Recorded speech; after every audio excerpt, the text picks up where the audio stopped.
people like me.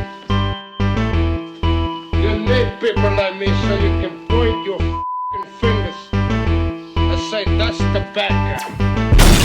That's the bad guy. That's the bad guy. That's the bad guy. That's the bad guy.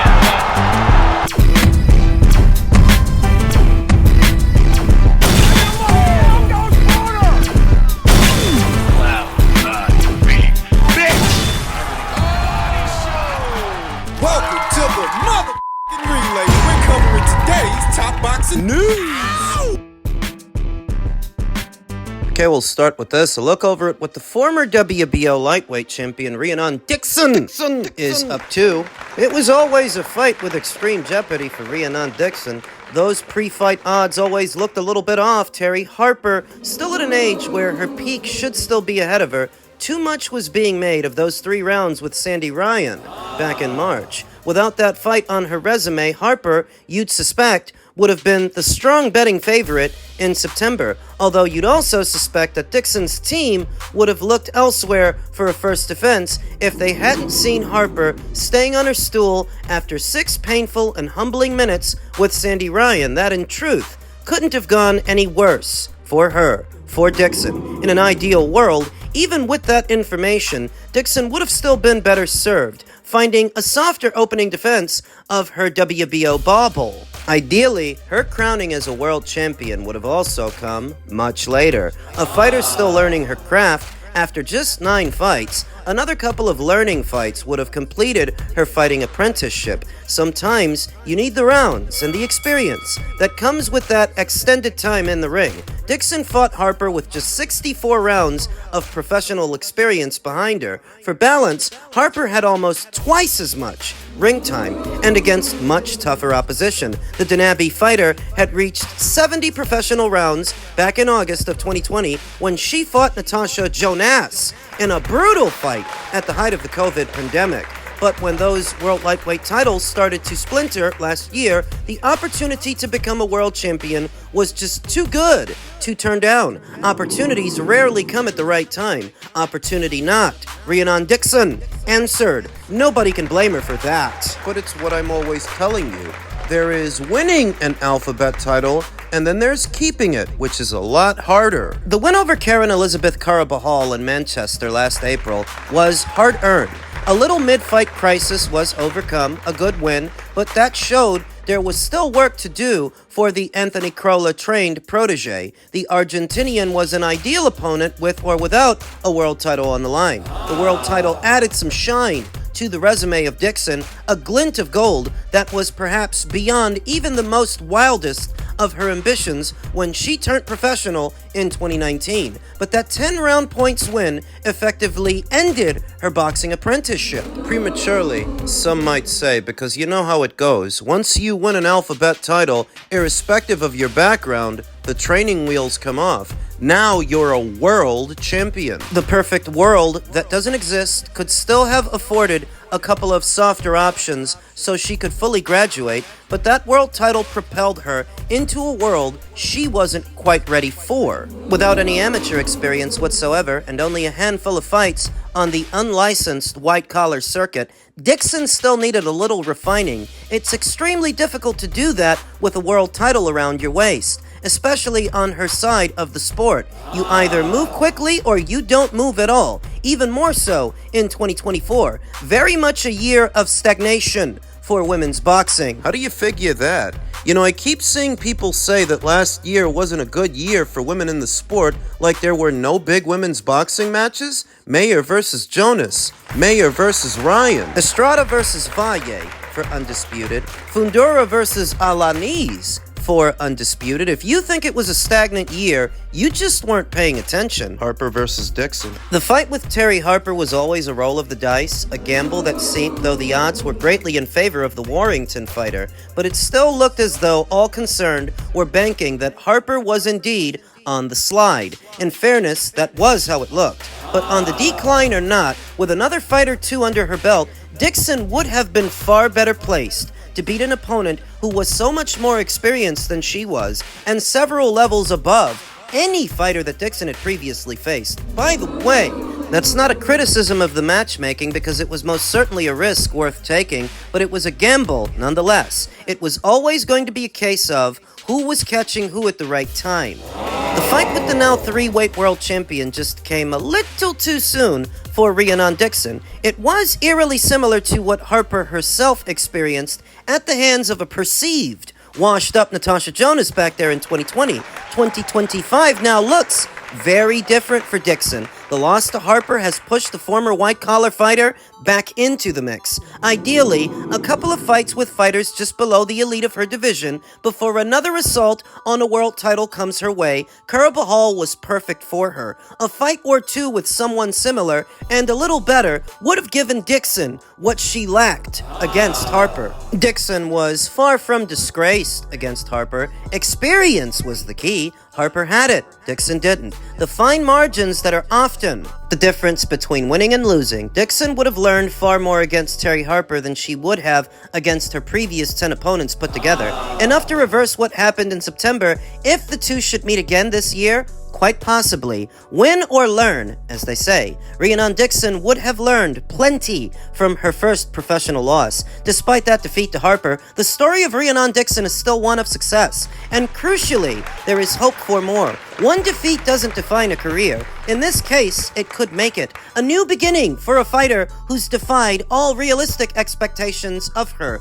I like Rhiannon Dixon. She's quirky. Naturally gifted. I think of Rhiannon Dixon as being a natural because she doesn't come from some deep amateur background, but she knows her way around a ring. Just not well enough for Terri Harper. Not then, but now. You learn more in defeat than you do in victory sometimes. That applies here. What is the way forward for Rhiannon Dixon? They have to rebuild her. And there is a question as to how soon should she fight for an alphabet title again, because that will put undue pressure on her to develop, and develop in a jiffy. Whereas now she can take her time. I'll tell you what I think. I'd get Rhiannon Dixon a little rebound fight, something soft, something light. Then I'd match her against the winner of Stephanie Hahn versus Hannah Turlip, set to go down very soon. There's supposed to be a version of a WBA title on the line in that fight, and I'm still not sure which one. But this is who I'd go after for Rhiannon Dixon's second fight on the bounce. No, I don't think that Rhiannon Dixon needs to worry about Carolyn Dubois' WBC, Beatrice Ferreira's IBF, or Terri Harper's WBO. She shouldn't be looking at a rematch with Terri for another 2 to 3 fights. Rhiannon Dixon needs to learn from her mistakes, then apply what she's learned over time. She needs the chance to. I'd get her a little rebound fight with some no-hoper on somebody's undercard in a jiffy, and then I'd match her against the winner of Hahn versus Turlip. That would be the ideal course of action. See what the future holds for Rhiannon. Elsewhere in the world of boxing, former undisputed 2-division champion Devon Haney took to his social media and stated, "March, I'm back." To which Black Prime's Twitter account responded, "See you March 25th on Black Prime." What? You will remember that Black Prime was a pit stop for Terrence Crawford, and between the time that he left Top Rank Boxing and the time that he had the Errol Spence Jr. fight, he made a pit stop at Black Prime, who staged the David Avanesian fight, the David Avanesian pay-per-view, which could mean that Devon's next fight could be a pay-per-view. Against who is the question? What kind of fighters fight on Black Prime? What kind of fighters can Black Prime provide him? Some speculate that it could be a fight with Adrian Bronor. Others speculate that it could be a fight with Blair the Flair Cobbs, who beat Adrian Bronor. Haney versus Cobbs ain't a bad fight. Yeah, it's not a bad fight, but it's not pay-per-view worthy either. Should you have to pay $50 or $60 to see that? $80? Now, the people at Black Prime had enough money to satisfy both Terrence Crawford's demands and David Avanesian's, because fighting Terrence Crawford, that shouldn't come cheap. That's a dangerous fight. So they had enough money, enough resources to make a fight like that happen, so perhaps they may still have enough resources to make a fight like this one happen. A fight with Devon and Adrian, or Devon and Blair. We haven't heard a whole lot from Black Prime since that Crawford versus Avanesian fight. One would have thought that that was the start of something, the start of Black Prime's entry into the world of boxing. This would be. only the second fight involving a major name within the sport, major name like the name of Devon Haney, that they will have staged. What is this going to cost them, and why are they spending it for a fighter that is not making a commitment to them? Devon Haney not making a commitment to anyone is likely how we ended up here. He wants to stay a free agent, so he's not committed to Top Rank, he's not committed to Matchroom, not attached to them,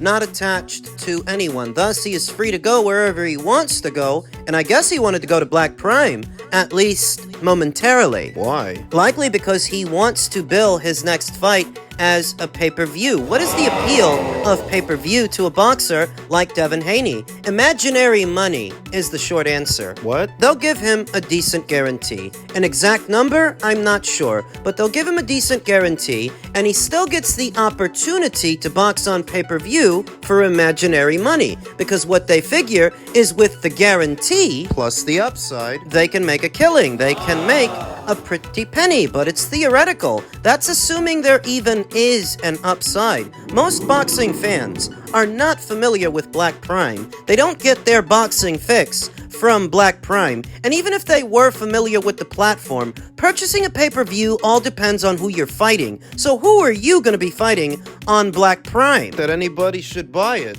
Creates these problems are egos mostly. Egos and greed. Devon Haney is a fighter who doesn't want to go backwards on the money. Nobody does. Thus, scheduling a simple rebound fight or a simple maintenance fight, just something to keep busy with, becomes that much more difficult. There was enough time left after the Ryan Garcia fight that Devon should have got out there to put distance between himself and that horrific performance, that horrific night, to help the boxing community at large forget. But the way it is, the last memory we have of this guy is him getting his ass kicked. So now you're not coming back till March. Ryan's suspension will be up the following month in April. And that catastrophic performance will have had several weeks, several months, and plenty of time to settle, plenty of time to fester in the minds of the boxing community at large. And it's all because of egos and greed. You should have fought last year. Should have fought one more time. You didn't. Now, what you think is you're going to go over there to Black Prime, fight on some kind of lowbrow pay-per-view that most people aren't going to buy because you think you're special. You think you're box office. Whatever you do, You've got the Midas touch? it's almost like the boxers and their teams don't want to understand. Most of the time, the boxing fans don't want to have to pay for a pay-per-view, and with piracy being what it is, they usually don't have to. So if your fight is gonna be a box office fight, it's gotta be a big one. Otherwise, this imaginary upside, There won't be one. you'll get your guarantee, and just your guarantee, because there is no upside. Fighting behind a paywall, you will have sacrificed a sizable portion of the audience that consumes boxing because they don't want to pay extra, simultaneously hurting your own marquee value because you were just on pay-per-view and you didn't sell nothing. Those are bad optics. And these guys think they're gaming the system. That's what they think when you see so many fighters making the same mistake, running around doing the same thing. It's because they think they're getting over on someone. Who is Devon Haney gonna box on Black Prime on pay-per-view that me and you should buy it? Who? Elsewhere in the world of boxing, Hall of Fame promoter Frank Warren was asked, what DAZN can bring to Queensbury?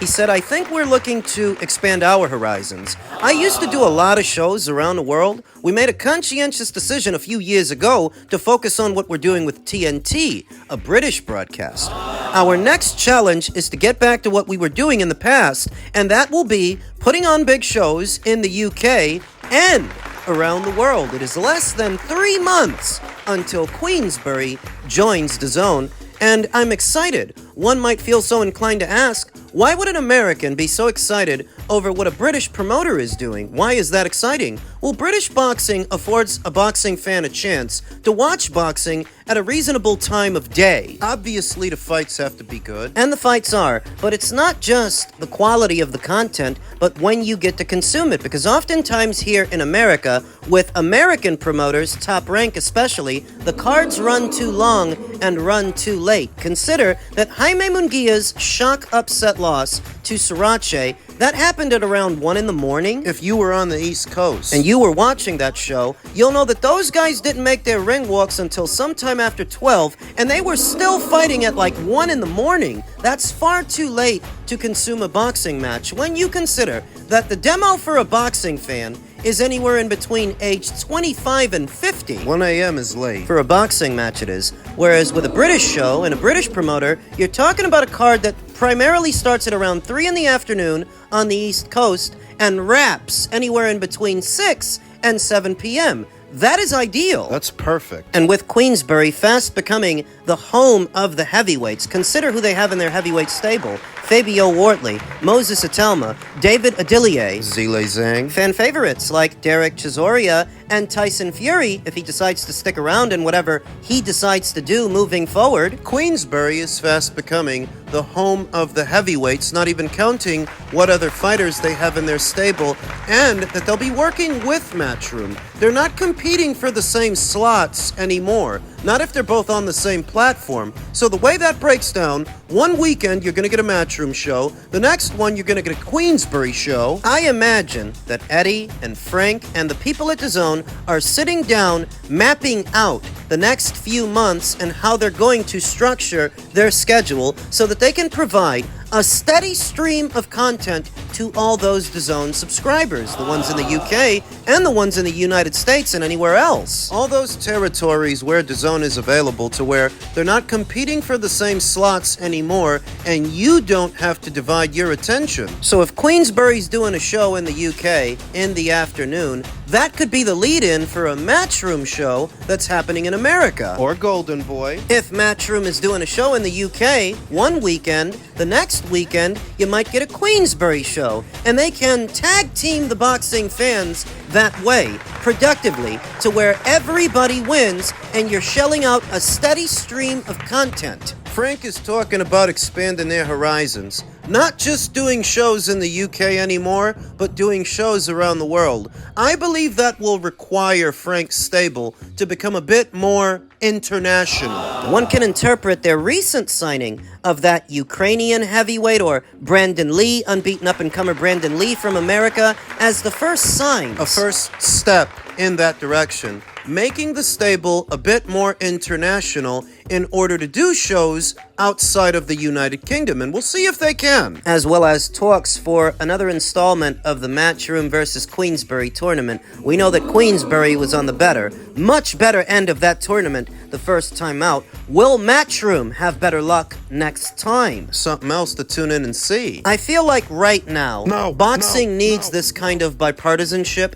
this kind of consolidation, because for too many years now it's been too divided, too fragmented. One card over here, these fighters fight over there, enough isn't being done and enough isn't happening, to where bringing boxing together right now, that's value for money. To be able to get Matchroom shows and Queensbury shows and Golden Boy shows, all from the same platform, where you don't need a bunch of subscriptions to be able to watch boxing. I don't know about you, but that's good news to me.